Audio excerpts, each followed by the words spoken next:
সরকারি প্রাথমিক বিদ্যালয়ে সহকারী শিক্ষক নিয়োগে ৮০% নারী ও পোষ্য কোটা বাতিল করা হয়েছে।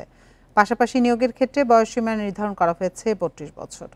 বৃহস্পতিবার এ সংক্রান্ত নতুন বিধিমালা জারি করেছে প্রাথমিক ও গণশিক্ষা মন্ত্রণালয়। এতে উচ্চ আদালতের নির্দেশনা অনুসারে ৯৩% সহকারী শিক্ষক পদে মেধার ভিত্তিতে নিয়োগের বিধান রাখা হয়েছে। বাকি কোটার মধ্যে ৫% মুক্তিযোদ্ধা, ১% ক্ষুদ্র নৃগোষ্ঠী ও ১% শারীরিক প্রতিবন্ধী ও তৃতীয় লিঙ্গের প্রার্থীদের জন্য থাকছে। নতুন বিধিমালায় প্রধান শিক্ষকের ৮০% পদে পদোন্নতি পাওয়ার সুযোগ পাচ্ছেন সহকারী শিক্ষকরা। বাকি ২০% স্কুল প্রধানের নিয়োগ হবে সরাসরি। আগের বিধিমালায় না থাকলেও নতুনটিতে শারীরিক শিক্ষা ও সঙ্গীত বিষয়ে সহকারী শিক্ষক পদ থাকার কথা বলা হয়েছে। নিয়োগ হবে উপজেলা ও থানা ভিত্তিক।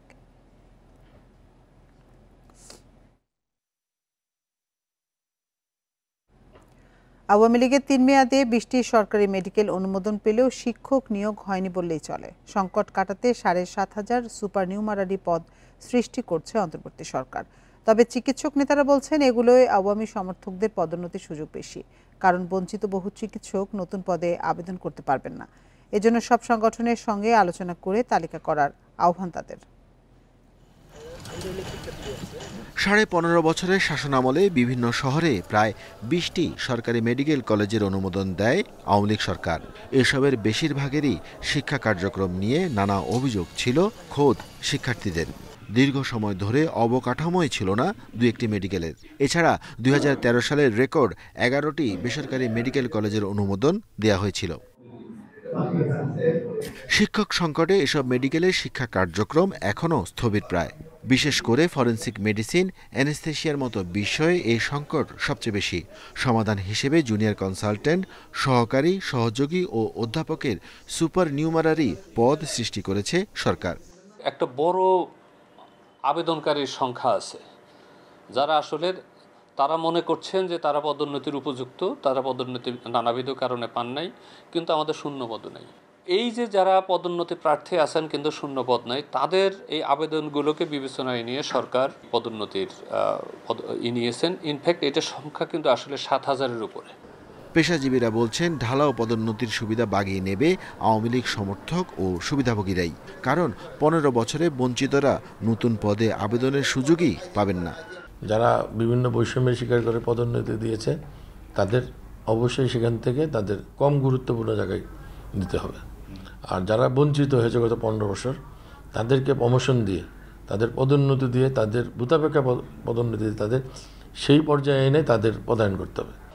এমন কার্যক্রমের ক্ষেত্রে চিকিৎসক সংগঠনগুলোর সাথে সমন্বয়ের পরামর্শ দিচ্ছেন নেতারা।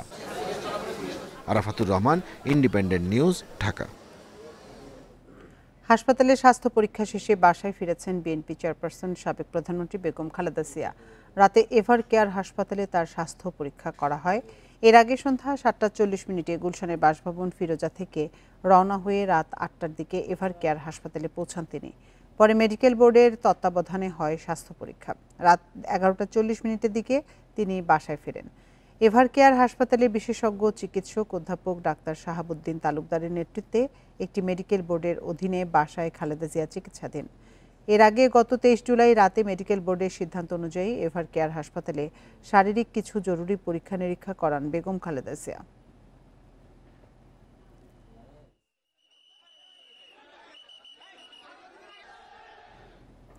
রমজানের আগে ভোট, এর ৭ দিন আগে তফসিল ঘোষণা। বৃহস্পতিবার নির্বাচন ভবনে সংসদ নির্বাচনের রোডম্যাপ ঘোষণা করেন কমিশন সচিব আক্তার আহমেদ।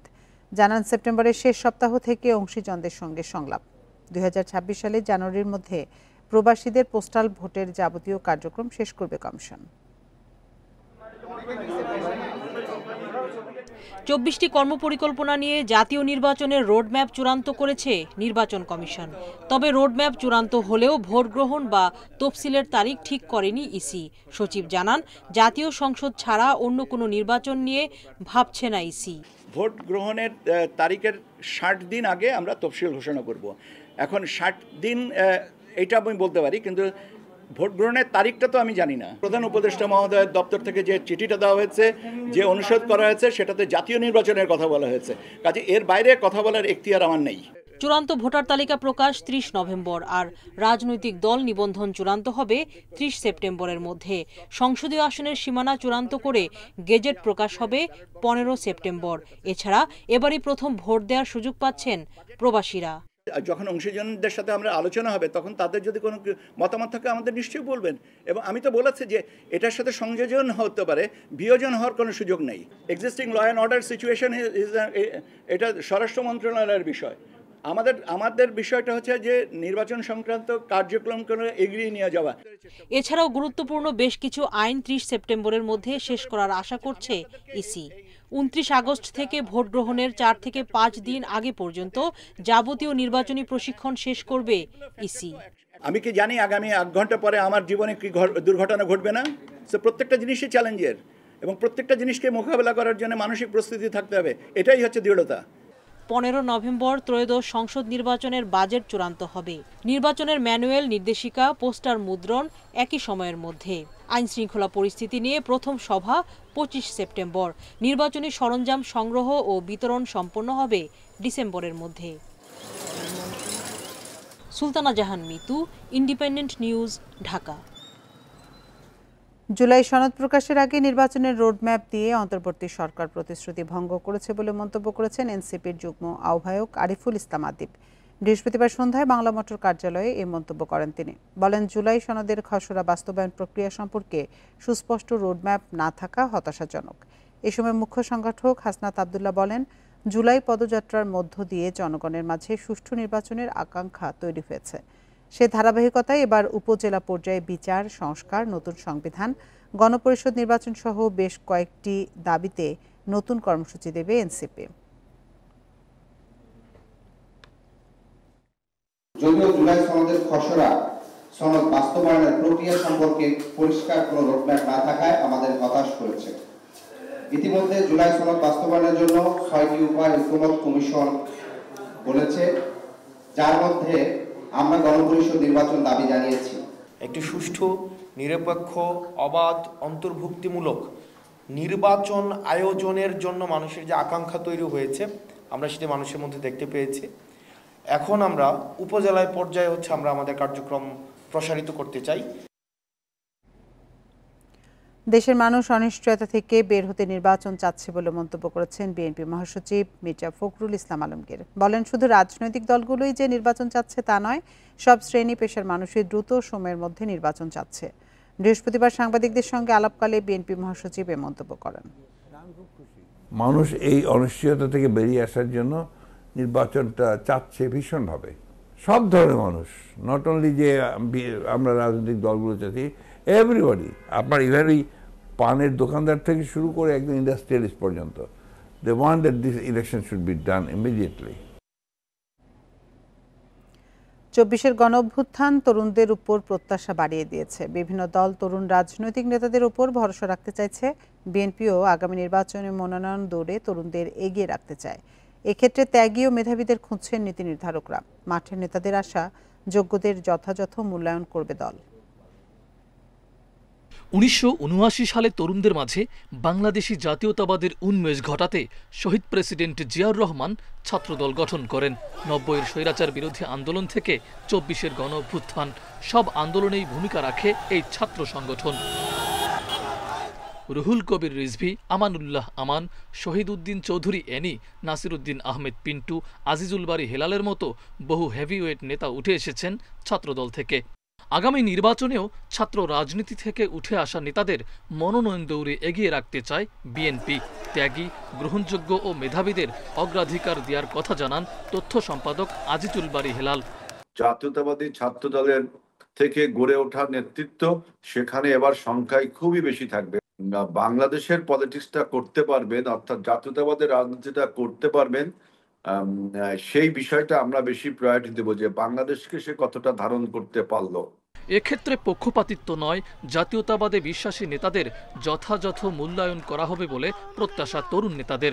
কোনো কোটার ভিত্তিতে মনোনয়ন দেওয়া না হোক, জনপ্রিয়তা দেখে মনোনয়ন দেওয়া হোক, সেটা দলের জন্য ভালো হবে। সেই কারণেই যে দল ওই আসনটা 100% পাবে। একজন 100% জাতীয়তাবাদী ছেলে, একদম 100% জাতীয়তাবাদী একজন সৈনিককে রোপণ করা খুব জরুরি হয়ে পড়েছে বলে আমি মনে করি। 5 আগস্ট রাজনৈতিক পট পরিবর্তনের পর থেকে তরুণ নেতাদের উপর প্রত্যাশা আরও বেড়েছে দলগুলোর। নির্বাচনে জয় পেতে যোগ্য তরুণদের প্রাধান্য দিতে চায় তারা। মাহফুজার রহমান মিলন, ইন্ডিপেন্ডেন্ট নিউজ, ঢাকা। বিএসসি ও ডিপ্লোমা প্রকৌশলীদের সমস্যা চিহ্নিত করতে গণপূর্ত সচিবকে প্রধান করে 14 জনের ওয়ার্কিং গ্রুপ গঠন হয়েছে। 1 মাসের মধ্যে সরকারকে এ বিষয়ে সুপারিশ করার কথা জানান কমিটির সদস্য বন ও পরিবেশ উপদেষ্টা। আর জ্বালানি উপদেষ্টা বলেন, আন্দোলনে জড়িতদের অভিভাবক ও চাকরিদাতার সঙ্গে আলোচনা হবে। তাদের দাবি যৌক্তিকতা পরীক্ষা নিরীক্ষা শেষে সুপারিশ প্রণয়ন করা হবে। বৃহস্পতিবার বিকেলে সচিবালয়ে বৈঠক শেষে এসব কথা জানান তারা। ডিপ্লোমা প্রকৌশলীদের নামের আগে প্রকৌশলী লিখতে না দেয়া, কোটার মাধ্যমে পদোন্নতি না দেয়া সহ 3 দফা দাবিতে আন্দোলন করছে বুয়েট সহ প্রকৌশল বিশ্ববিদ্যালয়ের শিক্ষার্থীরা। আন্দোলনের মুখে বুধবার বিদ্যুৎ ও জ্বালানি উপদেষ্টাকে প্রধান করে 8 সদস্যের কমিটি করে সরকার। বৃহস্পতিবার সচিবালয়ে কমিটির প্রথম সভা শেষে কথা বলেন উপদেষ্টারা। বন ও পরিবেশ উপদেষ্টা জানান, বিএসসি ও ডিপ্লোমা ডিগ্রিধারী প্রকৌশলীদের সমস্যাগুলো চিহ্নিত করতে গণপূর্ত সচিবকে প্রধান করে 14 জনের ওয়ার্কিং গ্রুপ গঠন করা হয়েছে। এ সময় আন্দোলন করে জনদুর্ভোগ না করার আহ্বান জানান তিনি। বিভিন্ন সংস্থা প্রধান যারা আছেন, যে সংস্থাগুলোতে ইঞ্জিনিয়ারদের রিক্রুট করা হয় সেই সংস্থা প্রধানেরা থাকবেন এবং একই সাথে ডিপ্লোমা ইঞ্জিনিয়ারদের থেকেও 3 জন প্রতিনিধি থাকবেন, 4 জন প্রতিনিধি, মোট 14 জনের সমন্বয়ে এটা হবে এবং এখানে জনপ্রশাসন এবং আইন এই দুইটার প্রতিনিধিত্বও থাকবে। বিদ্যুৎ ও জ্বালানি উপদেষ্টা জানান, যারা আন্দোলনে জড়িত তাদের অভিভাবক ও চাকরিদাতাদের সাথে বসা হবে। আলোচনা করেই সিদ্ধান্ত নেওয়া হচ্ছে।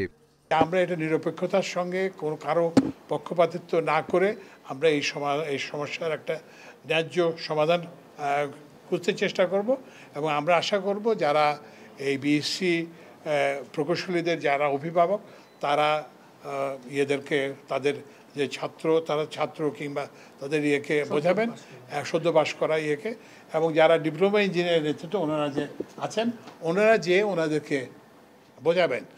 সরকার বিষয়টি গুরুত্ব সহকারে নিয়েছে, তাই নতুন করে কর্মসূচির প্রয়োজন নেই বলেও জানান উপদেষ্টা। Hasif Mahmud Shah, independent news, Dhaka. 3 দফা দাবিতে দেশের সব প্রকৌশল বিশ্ববিদ্যালয়ে কমপ্লিট শাটডাউন কর্মসূচি ঘোষণা শিক্ষার্থীদের। প্রকৌশল অধিকার আন্দোলনের ব্যানারে পরবর্তী নির্দেশনা না দেওয়া পর্যন্ত সারা দেশের ক্যাম্পাসগুলোতে এই কর্মসূচি পালন করবেন শিক্ষার্থীরা। বৃহস্পতিবার বিকেলে রাজধানীর ইঞ্জিনিয়ারিং ইনস্টিটিউটে সংবাদ সম্মেলনে এই কর্মসূচি ঘোষণা করেন প্রকৌশল অধিকার আন্দোলনের নেতারা। তারা জানান, বিএসসি ব্যতীত কেউ ইঞ্জিনিয়ার নয় এবং সরকারি প্রকৌশলী পদে 33% পদোন্নতি অযৌক্তিক। শিক্ষার্থীদের 3 দফা দাবি আদায় না হওয়া পর্যন্ত আন্দোলন চলবে বলেও জানান প্রকৌশল অধিকার আন্দোলনের সভাপতি মোহাম্মদ ওয়ালিউল্লাহ। দাবি আদায়ে গত মঙ্গলবার বিকেল থেকে রাজধানীর শাহবাগে অবস্থান কর্মসূচি পালন করে আসছিলেন বুয়েটের শিক্ষার্থীরা। ক্যাম্পাসগুলোতে পরবর্তী নোটিশ না দেওয়া পর্যন্ত কমপ্লিট শাটডাউন চলবে। 2 নম্বরে, আমাদের সামনের সপ্তাহে সকল বিভাগে প্রকৌশলী বিভাগীয় সমাবেশ সম্পূর্ণ হবে। সপ্তাহ শেষে প্রকৌশলীদের একটি জাতীয় সমাবেশ আমরা সম্পূর্ণ করব। প্রকৌশলী অধিকার আন্দোলনের 3 দফা এবং হেনস্থার প্রতিবাদে গাজীপুরে সড়ক ও রেলপথ অবরোধ করে বিক্ষোভ করেছেন ডিপ্লোমা প্রকৌশলীরা। বৃহস্পতিবার বিকেলে ডিপ্লোমা প্রকৌশলী কল্যাণ ফাউন্ডেশনের উদ্যোগে এই কর্মসূচি পালন করা হয়। শুরুতে ডিপ্লোমা প্রকৌশলীরা শিমুলতলী রোডের মিস্টের সামনে থেকে মিছিল বের করেন। পরে ভুরুলিয়া গিয়ে ঢাকা রাজশাহী রেলপথ অবরোধ করেন বিক্ষোভকারীরা। পরে মিছিল নিয়ে জয়দেবপুরের শিববাড়ি মোড় অবরোধ করেন তারা। এ সময় সড়কে যান চলাচল বন্ধ হয়ে যাওয়ায় ভোগান্তিতে পড়ে মানুষ।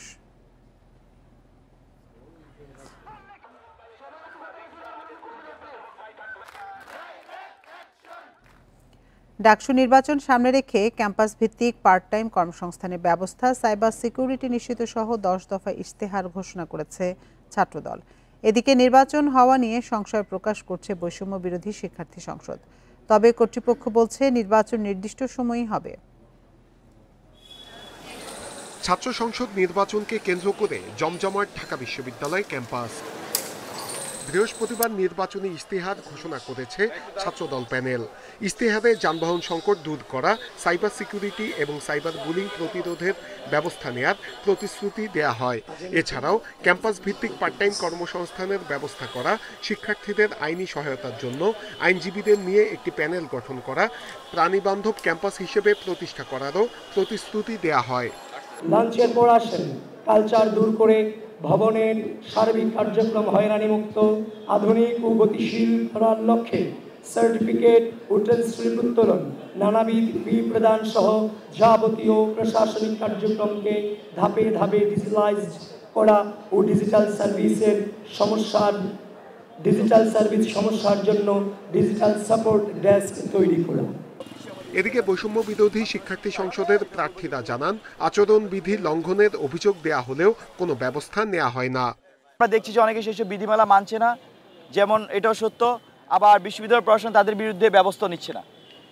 সেক্ষেত্রে আসন্ন ইলেকশন দিন নিয়ে আমরা আশঙ্কা করছি, শিক্ষার্থীরা আশঙ্কা করছে। এদিকে ছাত্র শিবিরের প্রার্থীরা অভিযোগ করেন, ব্যানার ভাঙচুরের ঘটনায় এখনো কোনো ব্যবস্থা নেয়নি প্রশাসন।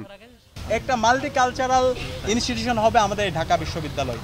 একই সাথে আমরা বারবার উদ্বিগ্নতা প্রকাশ করছি বিশ্ববিদ্যালয়ে আমাদের নির্বাচন কমিশনের সামগ্রিক তাদের অ্যাক্টিভিটি এবং তাদের পক্ষপাতিত্বমূলক আচরণ দেখে। তবে প্রধান নির্বাচনী কর্মকর্তা বলছেন, ভোট নিয়ে কোনো শঙ্কা নেই, অভিযোগ এলেই ব্যবস্থা নেওয়া হচ্ছে। নির্বাচনের পরিবেশ এখন পর্যন্ত সন্তোষজনক। আচরণবিধি আমরা একটা অভিযোগ পেয়েছিলাম, আমরা সাথে সাথে আমরা তদন্ত কমিটি করে দিয়েছি, বিশেষ করে চারুকলায়। যখন যেখানে আমরা পাচ্ছি যে টিএসসির যে আচরণবিধি লঙ্ঘনের ছিল, আমাদের টাস্ক ফোর্সের প্রধান তাকে চিঠি দিয়েছে কারণ দর্শানোর। আগামী 9 সেপ্টেম্বর অনুষ্ঠিত হবে ডাকসু নির্বাচন। নূরে আলম, ইন্ডিপেন্ডেন্ট নিউজ, ঢাকা।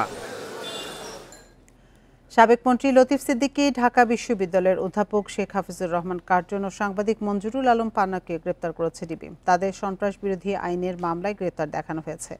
বৃহস্পতিবার ঢাকা রিপোর্টার্স ইউনিটিতে মঞ্চ ৭১-এর আলোচনায় যোগ দেওয়ার পর তাদের অবরুদ্ধ করে রাখেন জুলাই যোদ্ধারা। পরে পুলিশের হাতে তুলে দেয়া হয় তাদের।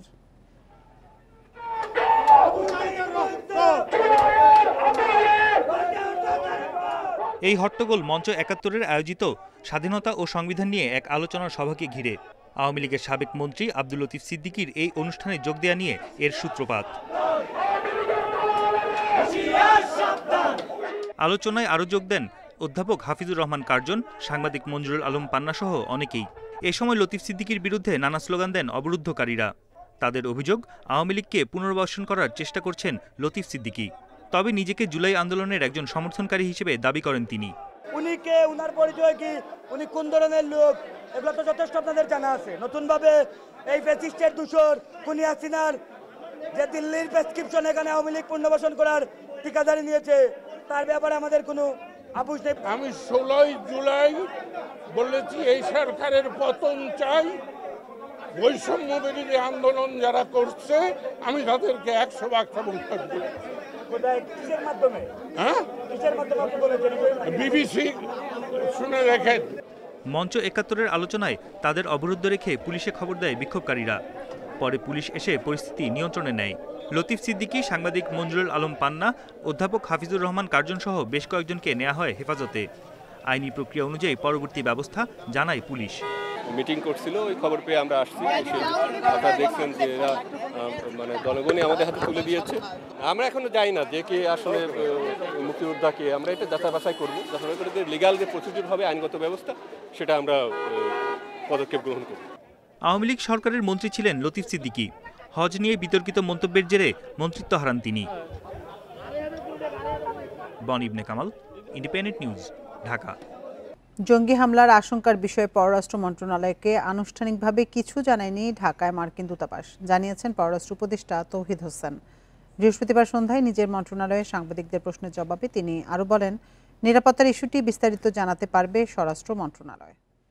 আমি আপনাদেরকে এটুকু বলতে পারি যে যদি কিছু জানানো হয়ে থাকে সেটা ইনফর্মাল এবং সেটা আমার কাছে না। আর কী ব্যবস্থা নিচ্ছে সেটা আপনারা যদি আসলেই এটা সিকিউরিটি সংক্রান্ত হয়ে থাকে তাহলে হোম হয়তো বলতে পারবে। চট্টগ্রাম বন্দরে জাহাজের গড় অবস্থানকাল নেমেছে 2 দিনে। চলতি মাসের শুরুতে সময়কাল ছিল 4 থেকে 6 দিন। সম্প্রতি বন্দরে গাড়ি সংযোজন, টার্মিনাল সম্প্রসারণ সহ বেশ কিছু উদ্যোগের কারণে এমন উন্নতি বলে জানিয়েছে কর্তৃপক্ষ। বন্দর ব্যবহারকারীরা বলছে, এই ধারা অব্যাহত থাকলে ইতিবাচক প্রভাব পড়বে দেশের অর্থনীতিতে। গত অর্থ বছরের শেষে কাস্টমস কর্মকর্তাদের কর্মবিরতি, ঈদের দীর্ঘ ছুটিসহ নানা কারণে বন্দরের ইয়ার্ডে তৈরি হয় বিশাল পণ্যজট, যার প্রভাব পড়ে বহির্নোঙর থেকে জেটিতে জাহাজ প্রবেশেও। সে সময় চট্টগ্রাম বন্দরে জাহাজের গড় অবস্থানকাল বেড়ে দাঁড়ায় প্রায় 6 দিন। তবে চলতি অর্থ বছরের শুরু থেকে আবারও ঘুরে দাঁড়াতে শুরু করেছে বন্দরের পণ্য খালাস ও জাহাজীকরণ কার্যক্রম। চলতি সপ্তাহে বন্দরে জাহাজের গড় অবস্থানকাল দাঁড়িয়েছে 2 দিন। এতে বহির্নোঙরে কমেছে জাহাজের সংখ্যাও। গত বছরের আগস্টে বহির্নোঙরে অপেক্ষমান জাহাজের সংখ্যা ছিল গড়ে 14টি। এবছরের আগস্টে এই সংখ্যা 3 থেকে 4টিতে নেমে এসেছে। বন্দরের অভ্যন্তরে যে মালামালগুলো খুলে ডেলিভারি হয় সেগুলা যেন বাইরে ডিপুতে হয় সে ব্যাপারে আমরা কাস্টমসের কাছে চিঠি লিখেছি বিভিন্ন সময়ে। ডেলিভারির বিষয়টা যদি বাইরে থেকে করতে পারি অবডক থেকে, তাহলে চট্টগ্রাম বন্দরের অভ্যন্তরে যে সক্ষমতাটা আরও বেড়ে যাবে। বিশেষজ্ঞরা বলছেন, বন্দরে পণ্য উঠানামায় গতি বজায় রাখতে কৌশলী সিদ্ধান্ত নিতে হবে কর্তৃপক্ষকে। ছোট জাহাজে পণ্য পরিবহনের চেয়ে বড় জাহাজকে উৎসাহিত করতে হবে। বন্দরকে ক্যালকুলেট করতে হবে খুবই মেথডিক্যালি, আমার কয়টা জাহাজে বার্থিংয়ে আছে, কয়টা ওয়েটিংয়ে আছে, পথে কয়টা আছে এবং এখানে কয়টা লাগবে এবং ক্যাপাসিটি কী আছে, এটা ক্যালকুলেট করে তাকে যৌক্তিকভাবে জাহাজের সংখ্যা নির্ধারণ করতে হবে। গড় অবস্থানের সময় কমলে বিশ্বে বন্দরের সুনাম আরও বাড়বে বলে মনে করেন বন্দর ব্যবহারকারীরা। অনেক সময় দেখা যায় যে আমাদের যে জোয়ার ভাটার যে একটা মাঝখানে যে একটা দীর্ঘ সময়, অনেক সময় জাহাজগুলো কিন্তু তার কাজ শেষ করে অলস সময় বসে থাকতে হয় আবার জোয়ারের জন্য। সেই সময় তাকে আবার জাহাজ বের করতে হবে। বা আমরা যে নতুনভাবে যে আমরা চিন্তা ভাবনা করি, সেই চিন্তা ভাবনার মধ্যে কিন্তু আমাদের এই পরিবর্তনগুলো আনতে হবে। চট্টগ্রাম বন্দরে বর্তমানে কন্টেইনার ধারণ ক্ষমতা প্রায় 59,000 একক। কয়েকটি ইয়ার্ড সংস্কার ও সম্প্রসারণের মাধ্যমে বন্দরের এই ধারণ ক্ষমতা 62,000-এ নিয়ে যাওয়ার পরিকল্পনা রয়েছে কর্তৃপক্ষের। অনুপম শীল, ইন্ডিপেন্ডেন্ট নিউজ, চট্টগ্রাম। রাজধানীর বেশিরভাগ বাজারে সবজি, মুরগির ডিম ও মাছের দাম বাড়তি। এছাড়া সপ্তাহের ব্যবধানে আটা, ময়দা, মসুর ডালের দামও কিছুটা বেড়েছে। বাজার পরিস্থিতি নিয়ে বিস্তারিত জানাতে মোহাম্মদপুর থেকে আমাদের সাথে যোগ দিচ্ছেন সহকর্মী মেহেদি হাসান। মেহেদি, আপনি তো মোহাম্মদপুরে আছেন, সেখানকার কাঁচা বাজারে দেখছেন। আজকের বাজারে মাছ, মুরগি, ডিমের দাম কেমন দেখছেন, সবজির সরবরাহ কেমন, সব মিলিয়ে বিস্তারিত জানাবেন বাজার পরিস্থিতি।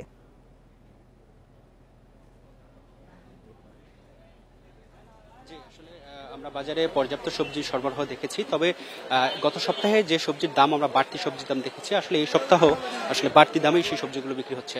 তবে বেগুনের যে দাম সবচেয়ে বেশি ছিল 260 টাকা, সেটি আসলে আজকে কিছুটা না অনেকটা কমে বিক্রি হচ্ছে 170 টাকায়। এছাড়া বেশিরভাগ সবজি গত সপ্তাহে যেমন 90 থেকে 140 টাকার মধ্যে ছিল, এবারও 90 থেকে 100 টাকার মধ্যে রয়েছে। তবে কয়েকটি সবজি অর্থাৎ লাউ এবং ধুন্দল, এই সবজি দুটি আসলে 10 টাকা কমে 70 টাকায় বিক্রি হচ্ছে। এছাড়া মোটামুটি সব সবজির দামই আমরা আগের সপ্তাহে যেমন বাড়তি ছিল সেই রকম বাড়তি আসলে দেখেছি।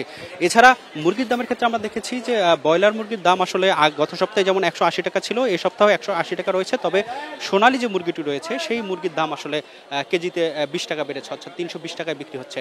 এছাড়া সবজির কথা যদি আমি বলি, সব সবজির দামই আসলে আমরা বাজারে দেখেছি যে 180 থেকে 140 টাকার মধ্যে পাওয়া যাচ্ছে। তবে মরিচের এবং বেগুনের দামটা আসলে অনেকটাই কমে গেছে। যে মরিচের দাম আমরা গত সপ্তাহে যেটা দেখেছি 240 টাকা বিক্রি হয়েছে, সেটি আজকে আসলে 170 টাকায় মরিচ পাওয়া যাচ্ছে। এছাড়া পেঁয়াজের দাম যে গত সপ্তাহে বাড়তি ছিল, এ সপ্তাহ মূলত বাড়তি রয়েছে, অর্থাৎ 80 টাকা কেজিতে পেঁয়াজ বিক্রি হচ্ছে। তবে কিছুটা কমেছে আমরা দেখেছি ডিমের দাম, অর্থাৎ গত সপ্তাহে যে ডিম 150 টাকায় বিক্রি হয়েছে, সেই ডিম আসলে আজকে 140 টাকায় বিক্রি হচ্ছে, অর্থাৎ ডজনে হলো 10 টাকা কমেছে বলে আমরা দেখেছি। এছাড়া চালের দাম আমরা খোঁজ নিয়েছি এবং চালের দামের ক্ষেত্রে যেটি দেখেছি যে যেহেতু ভারত থেকে বন্দর দিয়ে কিছু চাল বাংলাদেশে ঢুকেছে, অর্থাৎ 5660 টন চাল বাংলাদেশে ঢুকেছে এবং সেখানেও 2-3 টাকা কেজিতে কমেছে। এবং আজকে আমরা বাজারে দেখেছি চালের দাম কিছুটা কমেছে, অর্থাৎ কেজিতে 2-1 টাকা করে মাঝারি এবং মোটা চালটার দাম কমেছে বলে আমরা বাজারে দেখেছি। তো এই ছিল আসলে মোহাম্মদপুর থেকে আমার কাছে বাজারের সর্বশেষ। বাজার পরিস্থিতি নিয়ে জানাচ্ছিলেন সহকর্মী মেহেদি হাসান। এ নিয়ে বিস্তারিত প্রতিবেদন থাকছে সংবাদের পরের অংশে। চলে যাচ্ছি অন্যান্য খবরে।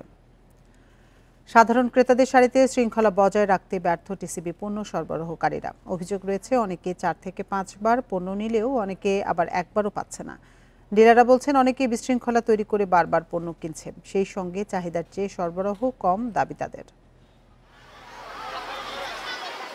2 মাস বিরতির পর 10 আগস্ট রাজধানীসহ বিভিন্ন জেলায় শুরু হয় সাধারণ ক্রেতাদের জন্য টিসিবির ট্রাক সেল, যেখানে ফ্যামিলি কার্ড ছাড়াও যে কেউ ভ্রাম্যমাণ ট্রাক থেকে ভর্তুকি মূল্যে টিসিবির পণ্য কিনতে পারবে। ঢাকা মহানগরীর বিভিন্ন স্থানে 60টি ট্রাকে চলছে এ বিক্রি। তবে সেই কার্যক্রমে তৈরি হয়েছে বিশৃঙ্খলা। ফ্যামিলি কার্ডে মাসে একবার পণ্য নেয়ার নিয়ম থাকলেও সাধারণ ট্রাক সেলে তা নেই। অনেকে দীর্ঘ সময় অপেক্ষা করে পণ্য ছাড়াই ফিরছেন খালি হাতে। কেউ কেউ আবার 4 থেকে 5 বারও পণ্য নিচ্ছে। একজনে 4-5 বার করে না, নাকাল বারটি মাইরা লয়ে যা মারে। 2 ঘন্টা 2.5 ঘন্টা 3 ঘন্টা দাঁড়াইলো না, টাইমে মাল পাই না। সিরিয়াল হয়ে জায়গা বেশি গ্যাদারিং করে মাল দিচ্ছে না। সংসারের কাজ ফালাই তুই যদি লাইনে দাঁড়ায় না পায় তাহলে এখানে আসে তো কোনো লাভ নাই, কষ্ট করে। বিক্রেতারা বলছে এক তো চাহিদার তুলনায় পণ্য সরবরাহ কম, অন্যদিকে একাধিকবার পণ্য নিচ্ছে অনেকে। চেষ্টা করেও ক্রেতাদের সারিতে শৃঙ্খলা ফেরাতে পারছে না তারা। এলাকা অনুযায়ী যতটুকু মাল দেওয়া প্রয়োজন অতটুকু মাল নয়, তার চেয়ে বেশি লোক আসতেছে এবং বিশেষ করে মহিলারা প্রচুর পরিমাণে ঝামেলা করে। তারা একবার জায়গায় 4 মাল নিচ্ছে, 2 বার মাল নিচ্ছে। কাউকে 2 বার দেওয়ার চেষ্টা করি না আমরা, দিও না 2 বার, কিন্তু অনেকে আসি আপনার করে রিকোয়েস্ট করে। টিসিবি কর্তৃপক্ষ বলছে প্রতিদিন এক ট্রাকে 500 জনের জন্য 2.5 টন পণ্য সরবরাহ করা হয়। এর বেশি পণ্য সরবরাহ করা হলে তা বিতরণ করা ডিলারদের জন্য কষ্টসাধ্য হয়ে দাঁড়াবে। একটা ট্রাকে 500 জনের মানে হলো 2.5 টন পণ্য। এই 2.5 টন পণ্য যখন মেইনটেইন করবে একজন ডিলার, যে কজন দিয়ে করুক না কেন, এটা একটা সময়ের ব্যাপার। যদি এর চেয়ে বেশি পণ্য দেওয়া হয় তাহলে দেখা গেল যে মানে এখানে একটু এদিক ওদিক হওয়ার সম্ভাবনা থাকে আর কি। দ্রব্যমূল্যের ঊর্ধ্বগতিতে যখন স্বল্প আয়ের মানুষের বেহাল অবস্থা, তখন টিসিবি পণ্য তাদের জন্য এক আশীর্বাদ স্বরূপ। কিন্তু চাহিদার তুলনায় সরবরাহ কম থাকায় দীর্ঘ সারি থেকে ফিরে যাচ্ছে অনেকে। ক্রেতা ও বিক্রেতা উভয়ই মনে করছে সরবরাহ বাড়লে এর সুফল ভোগ করবে সাধারণ জনগণ। Sajjad Hossain, independent news, Dhaka. ভরা মৌসুমেও ইলিশ নেই, হতাশ জেলেরা। দিনের পর দিন জাল ফেলেও ফিরছেন শূন্য হাতে। ফলে আর্থিক সংকটে দেনা পরিশোধ নিয়ে দুশ্চিন্তায় জেলেরা। অল্প কিছু মাছ ধরা পড়লেও সেগুলোর দাম আকাশছোঁয়া। ফলে সাধারণ ক্রেতার পক্ষে কিনে খাওয়া প্রায় অসম্ভব হয়ে উঠেছে।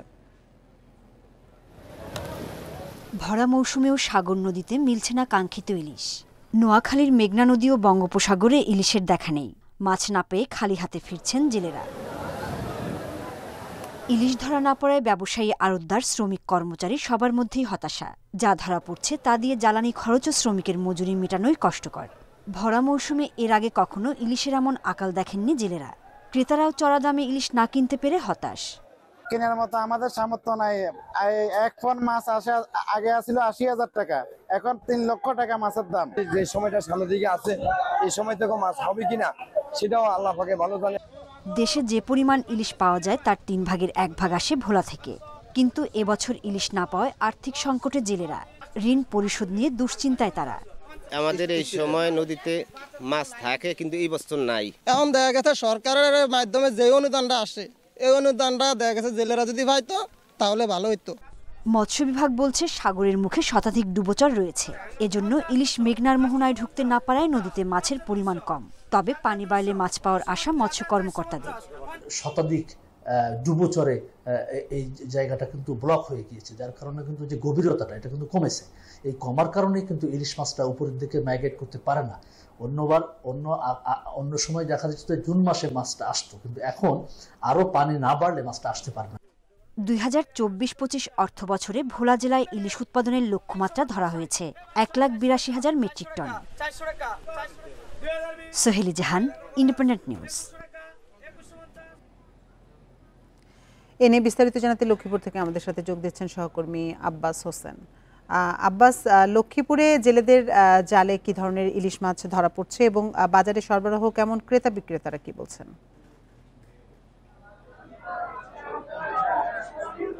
আসলে কিন্তু এখন ইলিশের ভরা মৌসুম, কিন্তু আমরা যেটা দেখেছি যে এই ভরা মৌসুমে কিন্তু ইলিশের দেখা নিবন্ধ চলে, অর্থাৎ গত বছর এই সময় প্রচুর ইলিশ ধরা হয়েছে, এবার কিন্তু পরিমাণ সেই ইলিশ নেই। আমি এখন যেখানে রয়েছি এটি লক্ষ্মীপুর যে সবচেয়ে বড় মাছ বাজার। আমরা সকাল থেকে এখানে যেটা দেখেছি যে আজকে যে ইলিশ যে এখানে উঠেছে এবং প্রচুর পরিমাণ যে ইলিশ উঠার কথা কিন্তু সেখানে একদম নাই বললে চলে, একদম হাতে গোনা কয়েক যে জায়গায় কিন্তু ইলিশ উঠেছে। তো এখানে যে মাছগুলোর দাম ধরা হয়েছে, অর্থাৎ 1 কেজি ইলিশের ওজন যেটি ধরা হয়েছে সেটি হলো যে 2500 থেকে 2700 টাকা এবং 800 থেকে 700 টাকার মধ্যে ইলিশ মাছ সেগুলো বিক্রি হচ্ছে 1800 থেকে 1600 টাকার মধ্যে। অর্থাৎ গত বছর এই মাছের দাম ছিল যে 1000 টাকা অর্থাৎ 1200 টাকা, কিন্তু এইবার যে পরিমাণ মাছ পাওয়ার কথা সেই পরিমাণ মাছ নাই, এমনকি আমরা অনেকদিন আমাদেরকে জানিয়েছি। তবে আমরা জেলেদের সাথে কথা বলেছি, তারা কিন্তু জানিয়েছেন যে